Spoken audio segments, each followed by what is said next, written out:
यूं तो चंद्रयान-3 ने धरती के 21 और चांद के 120 चक्कर लगाए, जिसके बाद वो जाकर चांद की सतह पर पहुंच पाया। इतना घूमने के बाद वो पहुंचा, लेकिन हमारे नेताओं ने जो बयान दिया है चंद्रयान-3 को लेकर, अगर आप सुनेंगे तो आपका दिमाग वैसे ही घूम जाएगा। आप कहेंगे गुरुजी कहां से इतना ज्ञान लाते हैं आप लोग, और अगर इतना ज्ञान आपके पास है तो बाबू देश की जनता का आप लोग क्या करते होंगे वो राम ही जाने। मतलब ओम प्रकाश राजभर जी हो, अशोक चंदना जी हो, या फिर हमारे बिहार के सीएम नीतीश बाबू हो, जो आजकल कुछ नहीं जानते, उनसे कोनो सवाल पूछ लीजिए, कहते जी ऐसा हुआ था, अच्छा पता करते रुकिए। या हमारी ममता दीदी हो, हीना चौलबे, सबके बयान ऐसे ऐसे आए हैं कि लोग सोशल मीडिया पर बहुत मजे ले रहे हैं और हैरानी भी हो रही है, क्योंकि इन नेताओं के हम उम्मीद करते हैं कि भाई आप बताएं, जानकारी रखें, और कम से कम ऐसी खबर जिसको लेकर पूरा देश कल एक साथ इन्वॉल्व था, पूरा देश चर्चा कर रहा था, छोटा बच्चा से लेकर बड़ा बूढ़ा हर कोई मोबाइल टीवी पर लगा पड़ा था, उसको लेकर ऐसा ज्ञान। शुरुआत करते हैं, जो बोहनी है वो हमारे राजभर जी से करते हैं। अब सबसे पहले बात करेंगे ओम प्रकाश राजभर जी की। राजभर जी वैसे कमाल के आदमी है, मतलब वो दोनों साइड से खेल लेते हैं, मौसम वैज्ञानिक है, इधर भी मैनेज कर लेते हैं, इधर भी, जब मन करता अखिलेश यादव जी, जब मन करता है मोदी जी। लेकिन ओम प्रकाश राजभर जी चंद्रयान की बात से इतने अनजान थे कि उनको लगा यार चंद्रयान जो है वो कोई नेता है जो घूमने गया है दूसरे स्टेट में और वहां से खा पी के लौट आएगा। और शायद यही वजह थी कि उन्होंने कह दिया कि भैया हमारे वैज्ञानिकों ने बढ़िया काम किया, ये जो दिन रात लगे हुए थे जो रिसर्च की, इसके लिए उनको हम बधाई कर देते हैं, साधुवाद देते हैं।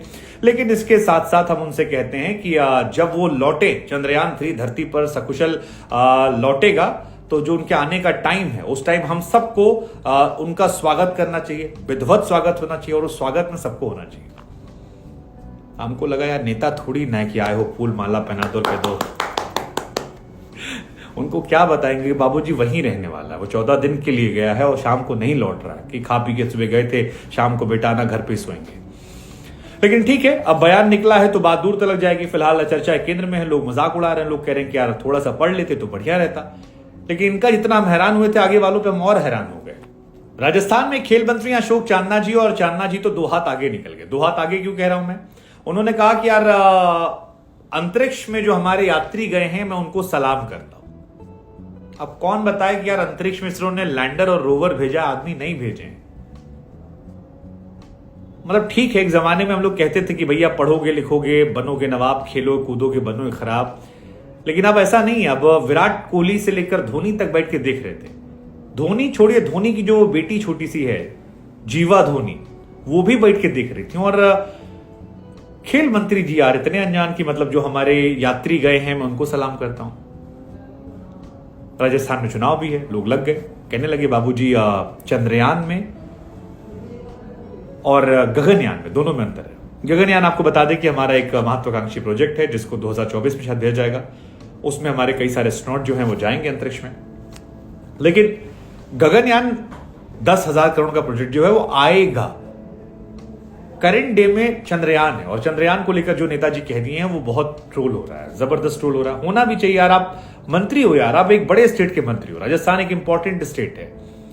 मतलब ठीक है, नेताओं में होता है कई बार कि दिखने के लिए, छपने के लिए, लेकिन डिसअपॉइंटेड स्पोर्ट्स मिनिस्टर से। लेकिन मेरे डिसअपॉइंटमेंट के ग्राफ को नीतीश कुमार जी ने और बढ़ा दिया। मतलब नीतीश कुमार जी यार इंजीनियर आदमी है, पढ़े लिखे आदमी है, वोकल आदमी है, 17-18 साल से मुख्यमंत्री हैं, बहुत स्टैंड लेते हैं और बढ़िया भाषा भी बोलते हैं, उनकी बातें सुनकर मजा आता है।